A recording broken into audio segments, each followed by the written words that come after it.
Rashmika, this is that Korean drama I love you. Hey, hi everyone. Welcome back to our channel. Today we are going to talk about national crush Rashmika Mandanna. Rashmika Mandanna, आपने उन्हें कन्नड़ा, तेलुगु, तमिल और Hindi movies में काफ़ी देखा होगा, लेकिन recently उनके कुछ गेस्चर्स और पब्लिक अपीयरेंस को लेकर इंटरनेट पे एक बज़ बना हुआ है, with people calling her cringe and even koreaboo. Look, हम यहाँ किसी को जज करने नहीं आए हैं, ना ही रश्मिका की तरफ है ना ही अगेंस्ट. हमारा सिर्फ एक ही गोल है, समझना कि लोग ऐसा क्यों कह रहे हैं, इन टर्म का मतलब क्या है, और इस पूरी सिचुएशन को एक न्यूट्रल और इन्फॉर्म पर्सपेक्टिव से देखना.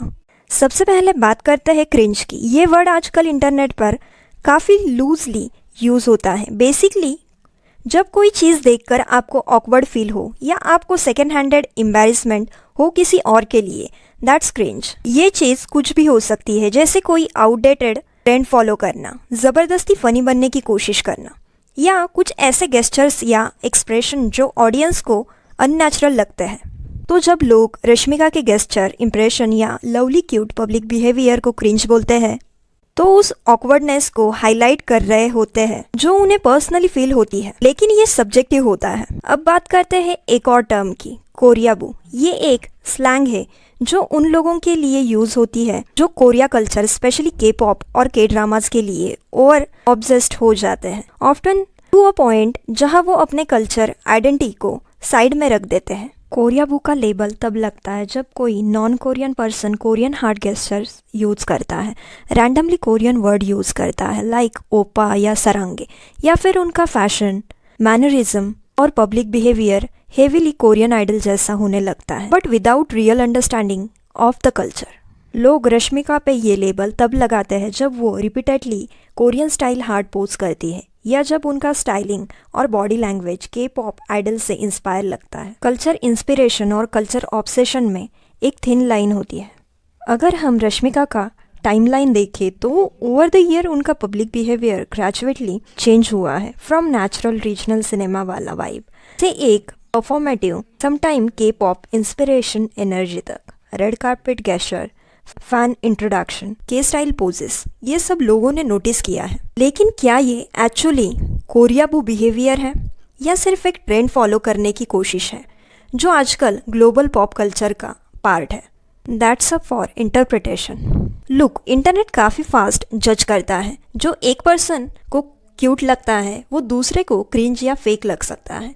रश्मिका मंदाना के केस में ये क्लियर है कि उनका बिहेवियर डिवाइड करता है ओपिनियंस, लेकिन इसका मतलब ये नहीं कि उनकी इंटेंट प्रॉब्लमेटिक है. रिसेंटली रश्मिका का बर्थडे हुआ. उन्होंने अपने इंस्टाग्राम पर एक बर्थडे वीडियो पोस्ट किया था जिसमें उन्होंने एक क्यूट सा पर्सनलाइज्ड हैप्पी बर्थडे बोला और साथ ही कोरियन स्टाइल आर्म हार्ट बनाया. कुछ लोगों को ये गेस्चर क्रिंज लगा. लोगों को लगा कि वो जेन्युइन नहीं थी, शायद वो बस अटेंशन सीख कर रही थी, या फिर उनका ये बिहेवियर उनके एग्जिस्टिंग पब्लिक इमेज से मिसमैच करता है. कुछ न्यूज़ आर्टिकल्स ने भी ऐसे कमेंट कोट किए जहां बोला गया था कि उनके एक्सप्रेशंस और उनके फैन की एक्सपेक्टेशन के बीच एक डिस्कनेक्ट दिख रहा है. Happy birthday to Rashi. Happy birthday to Rashi. Happy birthday to Rashi. और सिर्फ यही नहीं, रश्मिका ने काफ़ी बार कोरियन इंस्पायर गेस्चर्स जैसे फिंगर हार्ट, चिक हार्ट और आर्म हार्ट पब्लिक इवेंट्स पर किए हैं, जैसे मैड डॉग एंटरटेनमेंट की एनिवर्सरी पार्टी. इन गेस्चर्स का रेपुटेशन कई लोगों को ओवर द टॉप या परफॉर्मेटिव लगा. इसका रिजल्ट था ऑनलाइन ट्रोलिंग या मीम्स. पूरा डिस्कशन इस चीज़ को टच करता है कि सेलेब्स कितने ऑथेंटिक लगते हैं अपने पब्लिक इंटरैक्शन में. रश्मिका का एक बीच वीडियो जो बहुत ज़्यादा ट्रोल हुआ था वो भी आपको याद ही होगा, जिसमें उनके एक्सप्रेशन को लेकर उन्हें क्रिटिसाइज किया गया और उनको क्रिंज क्वीन तक बोला गया. लेकिन इंटरेस्टिंगली एक आर्टिकल ने उनका डिफेंस भी किया, ये कहकर कि वो सिर्फ अपनी जेन्युइन खुशी दिखा रही है. और ये क्वेश्चन उठाया गया कि इंटरनेट इतना हार्श क्यों हो जाता है, स्पेशली जब फीमेल सेलिब्रिटी अपनी रियल पर्सनालिटी दिखाते हैं. अब बात करते हैं कोरियाबू लेबल की. जब Rashmika repeatedly Korean style gesture करती है या के पॉप और के ड्रामास के लिए अपने इंटरेस्ट को ओपनली एक्सप्रेस करती है, तो कुछ लोग उन्हें कोरियाबू बोलते हैं। उनका मानना है कि ये एक एक्सेसिव ऑब्सेशन बन गया है जिसमें ऑथेंटिसिटी की कमी और अपने देसी कल्चर से डिस्टेंस दिखाई देता है। एक आर्टिकल ने तो ये तक कह दिया था कि उनका इंस्टाग्राम ट्रोल से भर गया है जो उन्हें कोरियाबू कह रहे थे। रश्मिका के बर्थडे वाले वीडियो में भी उन्होंने आर्म हार्ट किया था।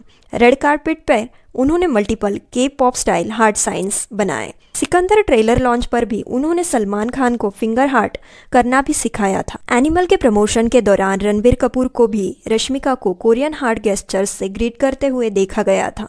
शायद वो रश्मिका के इन्फ्लुएंस से इंस्पायर्ड हो, हुज नो।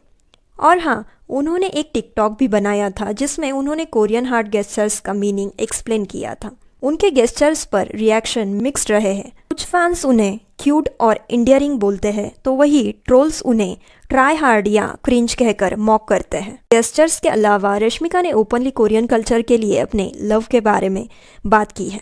उन्होंने बार बार मेंशन किया है कि it's okay to not be okay उनका all time favourite K drama है। और सिर्फ कोरियन ही नहीं, उन्होंने चाइनीज ड्रामा को द फर्स्ट ऑफ फ्रॉस्ट को भी पसंद किया, जो दिखाता है कि उनका इंटरेस्ट ब्रॉडर एशियन ड्रामास तक एग्जिस्टेंट करता है। उन्होंने लव स्काउट देखने की बात भी की है।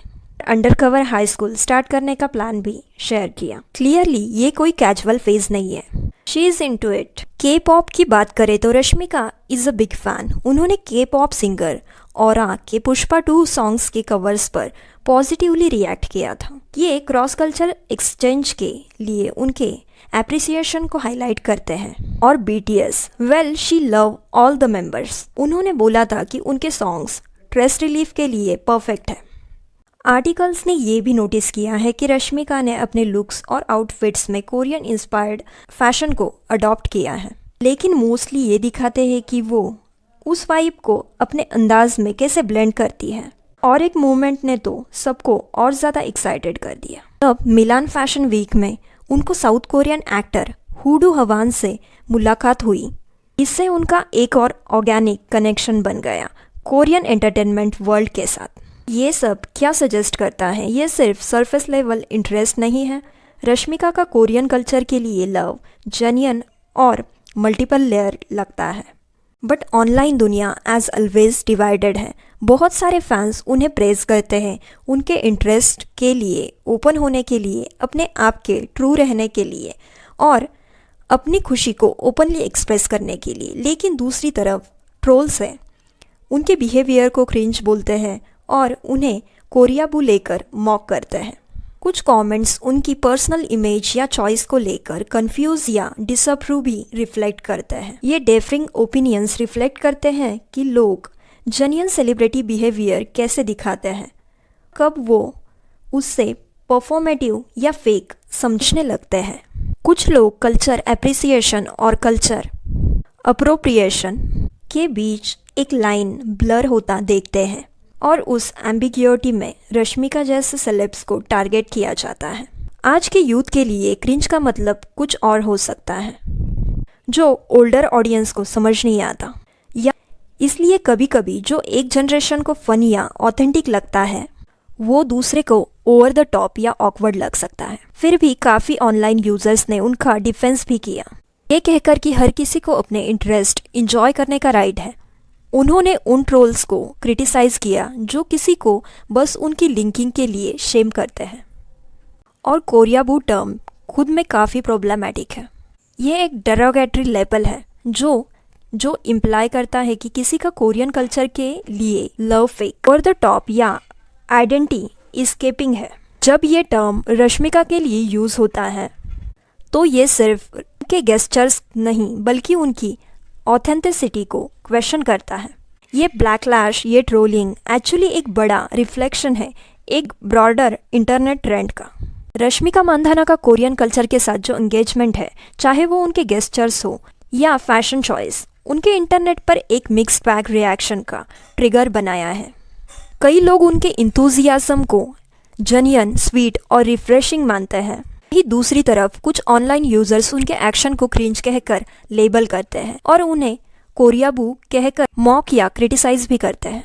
रश्मिका के अराउंड चल रही ऑनलाइन डिस्कशन एक ब्रॉडर रियलिटी को हाईलाइट करती है कि सेलिब्रिटी परसेप्शन इंटरनेट पे कितना कॉम्प्लिकेटेड और सब्जेक्टिव हो सकता है।